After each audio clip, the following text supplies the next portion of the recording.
Carta 1. Gacel a Ben Bailey. He logrado quedarme en España después del regreso de nuestro embajador, como lo deseaba muchos días ya. Y te lo escribí varias veces durante su mansión en Madrid. Mi ánimo era viajar con utilidad, y este objeto no puede siempre lograrse en la comitiva de los grandes honores, particularmente asiáticos y africanos.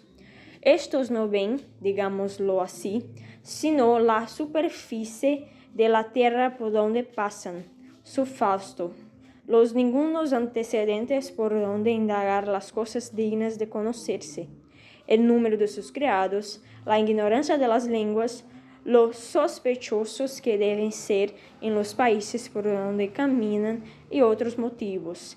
Les impiden muchos medios que se ofrecen al particular que viaja con menos nota. Me hallo vestido como estos cristianos, introducido en muchas de sus casas, poseyendo su idioma y en amistad muy estrecha con un cristiano llamado Luno Lunes, que es hombre que ha pasado por muchas vicisitudes de la suerte, carreras y métodos de vida. Se halla ahora separado del mundo y, según su expresión, encarcelado dentro de sí mismo. En su compañía se me pasan con gusto las horas, porque procura instruirme en todo lo que pregunto, y lo hace con tanta sinceridad que algunas veces me dice: de eso no entiendo, y otras: de eso no quiero entender. Con estas proporciones hago ánimo de examinar no solo la corte, sino todas las provincias de la península.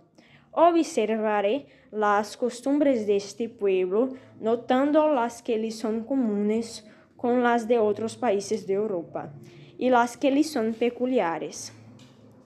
Procuraré despojarme de muchas preocupaciones que tenemos los moros contra los cristianos, y particularmente contra los españoles.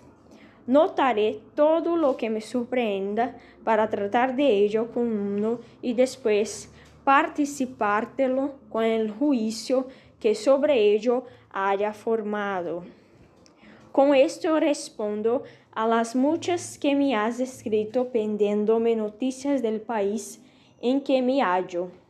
Hasta entonces no será tanta mi imprudencia que me ponga a hablar de lo que no entiendo, como lo sería decirte muchas cosas de un reino que hasta ahora todo es enigma para mí, aunque me sería esto muy fácil.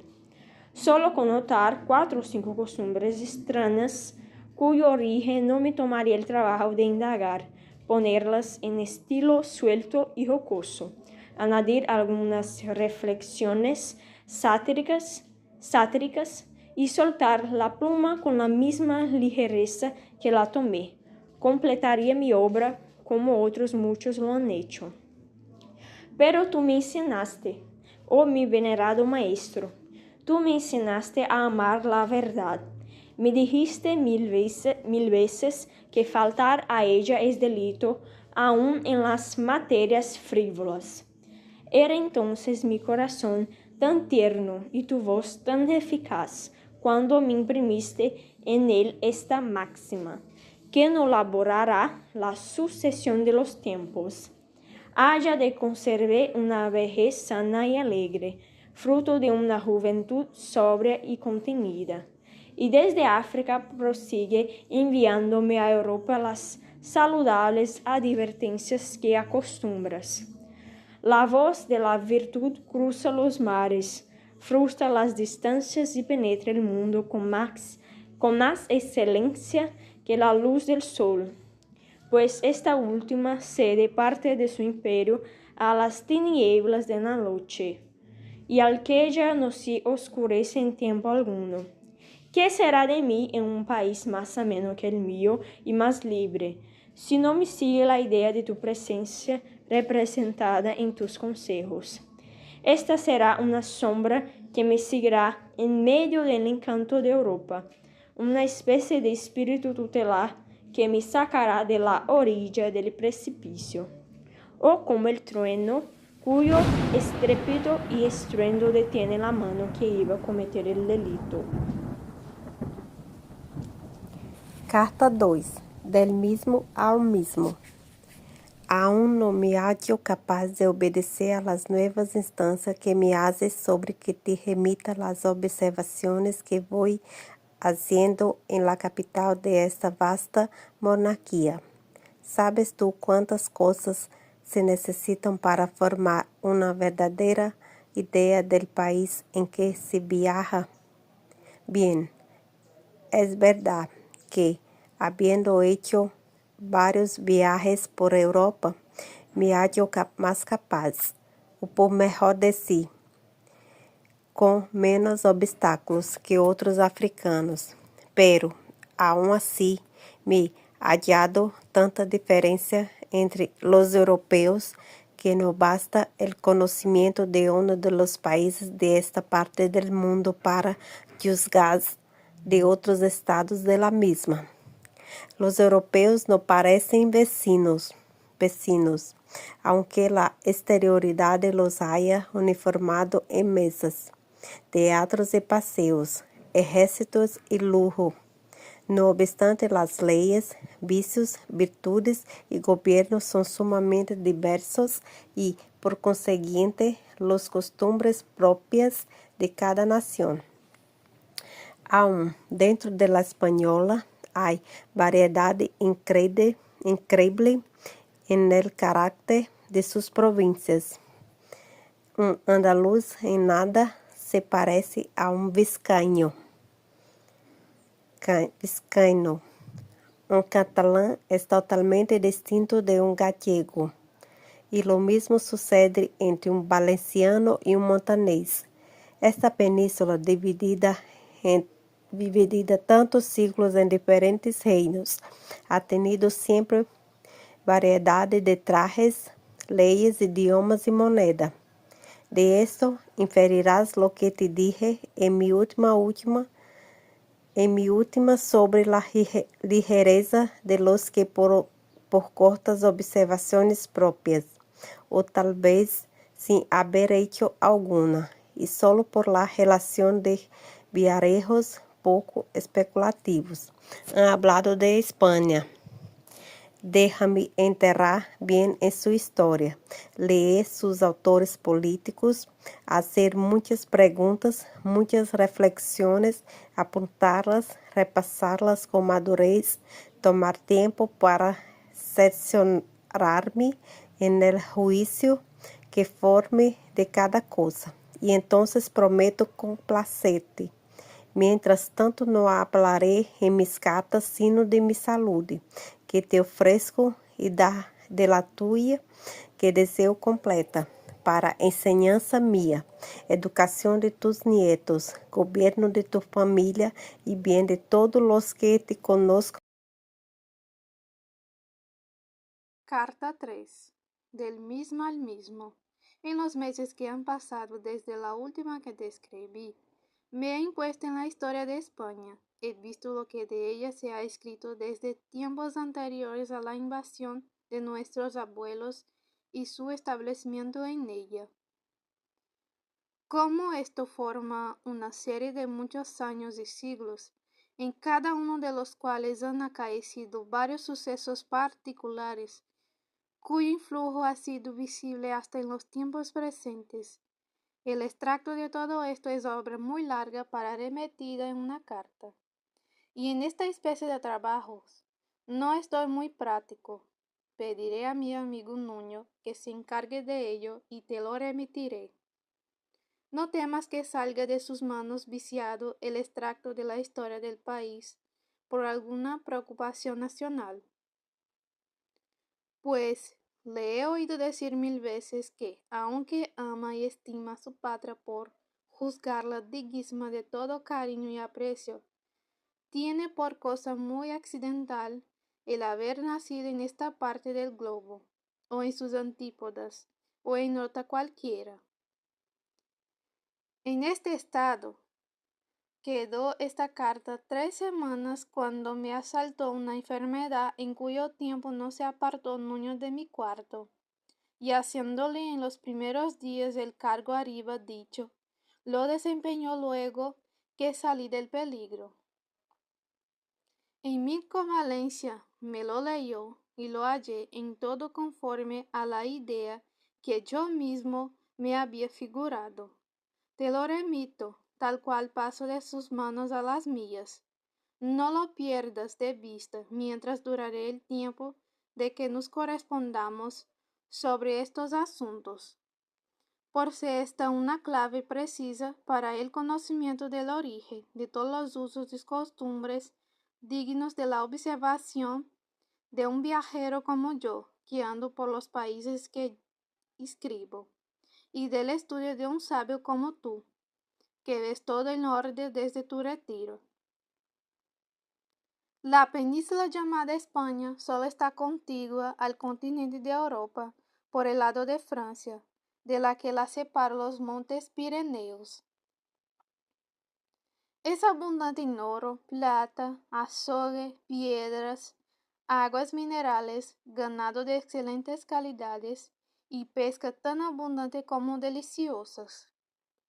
Esta feliz situación la hizo objeto de la codicia de los fenicios y otros pueblos. Los cartagineses, parte por dolor y parte por fuerza, se establecieron en ella, y los romanos quisieron completar su poder y gloria con la conquista de España, pero encontraron una resistencia que pareció tan extraña como terrible a los soberbios dueños del restante del mundo. Numancia, una sola ciudad, les costó 14 años de sitio, la pérdida de 3 ejércitos y el desdoro de los más famosos generales, hasta que reducidos los numantinos a la precisión de capitular o morir, por la total ruina de la patria, corto número de vivos y abundancia de cadáveres en las calles, sin contar los que habían servido de pasto a sus conciudadanos después de concluido todos sus víveres. Incendiaron sus casas, arrojaron sus niños, mujeres y ancianos en las llamas, y salieron a morir en el campo raso con las armas en la mano. El gran exhibición fue testigo de la ruina de Numancia, pues no puede llamarse propiamente conquistador de esta ciudad, siendo de notar que Luculo, encargado de levantar un ejército para aquella expedición, no halló a la juventud romana recluta que llevar, hasta que el mismo exhibición se alistó para animarla. Si los romanos conocieran el valor de los españoles como enemigos, también experimentaron su virtud como aliados. Sagunto sufrió por ellos un sitio igual al de Numancia contra los cartagineses, y desde entonces formaron los romanos de los españoles el alto concepto que se ve en sus autores, oradores, historiadores y poetas. Pero la fortuna de Roma superó el valor humano, la hizo señora de España como de lo restante del mundo, menos algunos montes de Cantabria, cuyo total conquista no consta de la historia de modo que no pueda revocar sin duda. Largas revoluciones inútiles de no contarse en este paraje trajeron del norte enjambres de naciones feroces, codiciosas y guerreras que se establecieron en España, pero con las delicias de este clima tan diferente del que había dejado, cayeron en tal grado de afeminición y flojedad que a su amigo fueron esclavos de otros conquistadores venidos de mediodía. Huyeron los godos españoles hasta los montes de una provincia hoy llamada Asturias, y apenas tuvieron tiempo de desechar el susto, llorar la pérdida de sus casas y ruina de su reino, cuando volviera a salir mandados por Pelayo, uno de los mayores hombres que naturaleza ha producido. Desde aquí se abre un teatro de guerras que duraron cerca de 8 siglos. Varios reinos se levantaron sobre la ruina de la monarquía goda española. destruyendo el que quería edificar los moros en el mismo terreno, regado con más sangre española, romana, catarinesa, goda y mora de cuanto se puede ponderar, con oro de la pluma que lo escriba y de los ojos que lo vean escrito.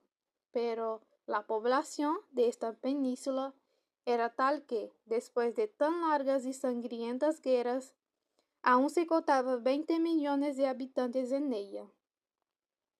Incorporaron-se tantas provincias tan diferentes en dos coronas, la de Castilla y la de Aragón, y ambas en el matrimonio de don Fernando y doña Isabel, príncipes que serán inmortales entre cuantos sepa lo que es gobierno. La reforma de abusos, aumentos de las ciencias, humillación de los soberbios, amparo de la agricultura y otras operaciones semejantes formaron esta monarquía. Ayudóles la naturaleza con un número increíble de vasallos insignes en letras y armas, y se pusieron saber lisonjeado de dejar a sus sucesores un imperio mayor y más duradero que el de la Roma antigua, contando las Américas nuevamente descubiertas. Si hubiera logrado dejar su corona a un heredero varón, nególes el cielo este gozo a trueque de tantos como les había concedido, y su centro pasó a la casa de Austria, la cual gastó los tesoros, talentos y sangre de los españoles por las continuas guerras que, así en la Alemania como en Italia, tuvo que sostener Carlos I de España, hasta que, cansado de sus mismas prosperidades, o tal vez conociendo con prudencia la vicisitud de las cosas humanas, no quiso exponerse a sus reveses y dejó el trono a su hijo, don Felipe II. Este príncipe, acusado por emulación de ambicioso y político como su padre, pero menos afortunado, siguiendo los proyectos de Carlos, no pudo hallar los mismos sucesos aún a costa de ejércitos, armadas y caudales. Murió dejando su pueblo extenuado con las guerras, afeminado con el oro y plata de América, disminuido con la población de un mundo nuevo, disgustado con tantas desgracias y deseoso de descanso, pasó el cetro por las manos de tres príncipes menos activos para manejar tan grande monarquía. En la muerte de Carlos II no era España, sino el esqueleto de un gigante. Hasta aquí, mi amigo Nuño.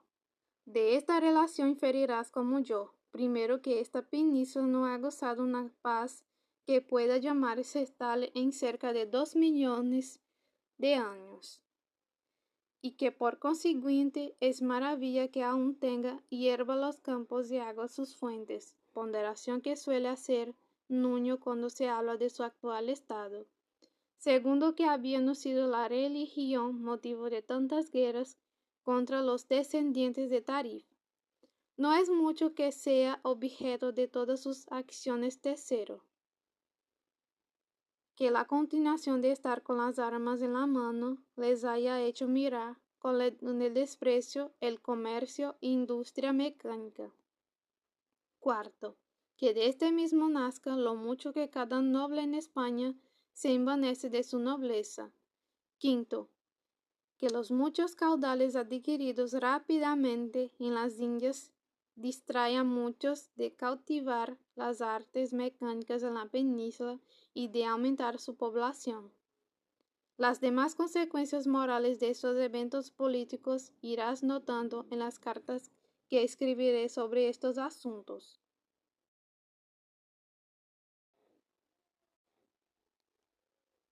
Carta 4. Del mismo al mismo. Los europeos del siglo presente están insufribles con las alabanzas que amontonan sobre la era que ha nacido. Si lo creyeras, dirías que la naturaleza humana hizo una prodigiosa y increíble crisis precisamente a los 1700 años cabales de su nueva cronología. Cada particular funda una vanidad grandísima en haber tenido muchos abuelos no solo tan buenos como él, sino muchos mejores, y la generación entera abomina de las generaciones que le han precedido. No lo entiendo. Mi docilidad aún es mayor que su arrogancia.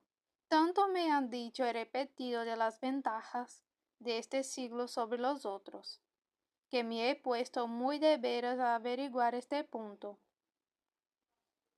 Vuelvo a decir que no lo entiendo, y añado que dificulto si ellos se entienden a sí mismos. Desde la época en que ellos fijan la de su cultura, hallo los mismos delitos y miserias en la especie humana, y en nada aumentadas sus virtudes y comodidades. Así se lo dije, con mi natural franqueza, a un cristiano que el otro día, en una concurrencia bastante numerosa, hacía una apología magnífica de la edad y casi del año que tuve la dicha de producirle. Espantóse de oírme defender la contraria de su opinión, y fue en vano cuando le dije poco más o menos del modo siguiente: no nos dejemos alucinar de la apariencia y vamos a lo sustancial. La excelencia de un siglo sobre otro, creo, debe regularse por las ventajas morales o civiles que produce a los hombres. Siempre que estos sean mejores, diremos también que su era es superior en lo moral a la que no produjo tales proporciones, entendiéndose en ambos casos estas ventajas en el mayor número. Sentado este principio, que me parece justo, veamos ahora qué ventajas morales y civiles tiene tu siglo de 1700 sobre los anteriores. En lo civil, ¿cuáles son las ventajas que tiene? 1000 artes se han perdido de las que florecieron en la antigüedad y las que se han adelantado en nuestra era, que producen la práctica, por mucho que ostenten en la especulativa. 4 pescadores vizcaínos en unas malas barcas hacían antiguamente viajes que no se hacen ahora, sino rara vez, y con tantas y tales precauciones que son capaces de espantar a quien los emprende. De la agricultura, la medicina, sin preocupación, no puede decir lo mismo. Por lo que toca a las ventajas morales, aunque la apariencia favorezca nuestros días, en la realidad, ¿qué diremos? Solo puedo asegurar que este siglo tan feliz en tu dictamen ha sido tan desdichado en la experiencia como los antecedentes. Quien escriba sin lisonja la historia dejará a la posteridad horrorosas relaciones de príncipes dignísimos destronados, quebrantados, tratados muy justos, vendidas muchas patrias dignísimas de amor, roto los vínculos matrimoniales, atropella la autoridad paterna, profanados juramentos solemnes, violado el derecho de hospitalidad, destruida la amistad y su nombre sagrado, entregados por traición ejércitos valerosos, y sobre las ruinas de tantas maldades levantarse un suntuoso templo al desorden general. ¿Qué se han hecho esas ventajas tan jactadas por ti y por tus semejantes? Concédote cierta ilustración aparente que ha despojado a nuestro siglo de la austeridad y rigor de los pasados, pero ¿sabes de qué sirve esta mutación, este oropel que brilla en toda Europa y deslumbra a los menos cuerdos? Creo firmemente que no sirve más que de confundir el orden respectivo establecido para el bien de cada estado en particular. La mezcla de las naciones en Europa ha hecho admitir generalmente los vicios de cada una y desterrar las virtudes respectivas. De aquí nacerá, si ya no ha nacido, que los nobles de todos los países tengan igual despego a su patria, formando entre todos una nación separada de las otras y distinta en idioma, traje y religión, y que los pueblos sean felices en igual grado, esto es, en proporción de la semejanza de los nobles. Síguese a esto la decadencia general de los estados, pues sólo se mantienen los unos por la flaqueza de los otros, y ninguno por fuerza suya o propio vigor. El tiempo que tarda las cortes en uniformarse exactamente en lujo y relajación, tardarán también las naciones en asegurarse las unas de la ambición de las otras. Y este grado de universal abatimiento parecerá un apacible sistema de seguridad a los ojos de los políticos afeminados, pero los buenos, los prudentes, los que merecen este nombre, conocerán que un corto número de años los reducirá todas a un estado de flaqueza, que les vaticine pronta y horrorosa destrucción. Si desembarcase algunas naciones guerreras y desconocidas en los extremos de Europa, mandados por un héroe de aquellos que produce un clima, cuando otro no da sino hombres medianos, no dudo que se encontraría en la mitad de Europa, habiendo atravesado y destruido un hermosísimo país. ¿Qué obstáculos hallaría de parte de sus habitantes? No sé si lo diga con risa o con lástima.